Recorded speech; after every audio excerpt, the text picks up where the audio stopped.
What's going on, everybody? Josh Engleman here for Stokastic.com. Back again with the NBA DFS contenders on DraftKings. It is Game 7 of the Eastern Conference Finals. Celtics and Heat. We are going to have some fun tonight. Hit the like button, subscribe to the channel, hit the notification bell so you know when everything goes live. Follow me on Twitter at Josh Engleman. And the biggie, this is the big one. You see the promo code at the top of the screen. It is SCORE. 50% off your first week of any package at Stokastic. Now is the time to do it. My recommendation, choose Platinum. Covers everything. NBA, MLB, NHL, PGA, MMA, NASCAR. I'm probably missing things. I might have said MMA twice. I'm not even sure. Play MMA. It's awesome. 50% off, guys. It's a great time in the sports calendar. Lots to hit on. Playoff basketball, playoff hockey. Just come join us. Promo code is SCORE. Now, we're rounding out the bottom of my top 10 with Grant Williams, Jimmy Butler, Robert Williams, Caleb Martin, and Jason Tatum on the outside looking in. Yes, the two most expensive guys are in the bottom half of this list. It's a very different slate. Let's have some fun. Who will be my favorites? My top 5 plays for today? It's time to find out. First up, we're going to Marcus Smart. He's 7,800. He's projected for 35.5. He's the optimal captain 10% of the time. Optimal at utility 45% of the time. We're going 40 minutes for Smart. You don't pull any punches here in Game 7. Everybody's getting the full bore. 0.89 fantasy points per minute for Smart. 15 points, 6 assists, 4.5 boards, 2 stocks. I don't mind that price tag at all. It is a little bit in the middle, but if we're bringing Butler and Tatum down with their high prices, it's a little bit easier to get into this mid-range. As long as Malcolm Brogdon isn't playing today, Smart kind of has to play 40 minutes. If Brogdon can play today in some way, you feel like a little bit weirder. Maybe you only want to go to 38 minutes for Smart, but either way, he's still a fantastic option given the stakes of this game.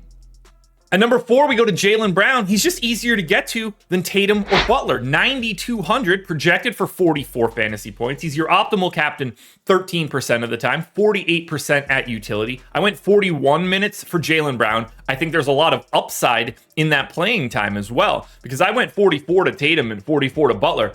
I wouldn't be surprised to see Jalen Brown play 44 minutes. He's a little over a fantasy point per minute, 25 points, 7 boards, 3.5 assists, a stock and a half. It's just more cost efficient to roster Jalen Brown than both of the other 13K guys. It just makes for a better lineup, especially on a day where you're shrinking the benches, you're tightening the rotations, you don't have as much at the bottom. You need to make up for it in the upper mid tier. That is why Jalen Brown gets to 4. At number 3, I'm going Derek White, 6,400, projected for 33. He's your captain 16% of the time, utility 45% of the time, the hero of Game 6. I went 40 minutes to White. I'm assuming Brogdon's not going to be out there. 15 points, 5 boards, 4 assists, 2 stocks. The price tag is great. It's better than Marcus Smart's price tag. They're comparable in per minute rates, but he's just going to be out there for a ton of minutes. He has to be. And like I said before, it's easier to get to these mid-tier guys now because Derek White is priced like he would have played 32 minutes, like he had been playing. That's not the case right now.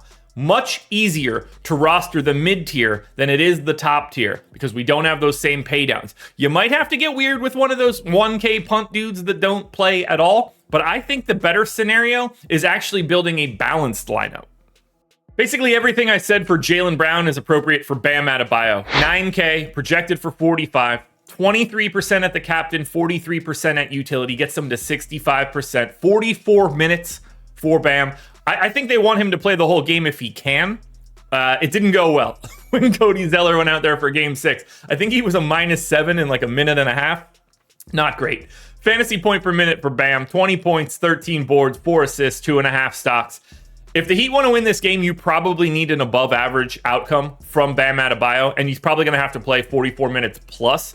That's great for DFS. 9K makes it easy to go to either roster spot, captain or utility, and I think he's going to be probably the highest owned guy on today's slate. We'll see how that ends up shaking out. This is just my guess at 8:50 a.m. I love getting to Bam, and I've loved getting to him all playoffs. Finally, we close it out with Gabe Vincent. 5,200, just not the correct price tag for what we've got today. Another 40-minute dude, 29 fantasy point projection, 15% at captain, 55 at utility. played 40 minutes this last time out, came back from the ankle injury. He's been the captain in this series already. 14 points, 5 assists, 3.5 boards, a stock and a half. This is where you go. This is the best option you can get to because he's just so cost efficient. Maybe it becomes a game 7 Kyle Lowry day and you get less of Vincent. I don't see it.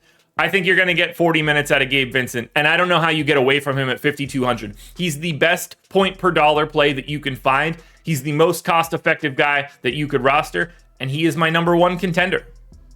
Alrighty, folks, that will do it. Those are my NBA DFS contenders on DraftKings for Game 7 of the Eastern Conference Finals. Make sure you're watching me or following me on Twitter. I'll have updates as we get closer to lock. Can't miss it on a day like today. Go Celtics, by the way. Not that I'm a Boston guy, but I'm cheering for the Celtics. I want the best possible series in the finals, and I want to see the comeback from Game 7. Let's have some fun. I'll see you guys Thursday morning, Game 1 of the NBA Finals.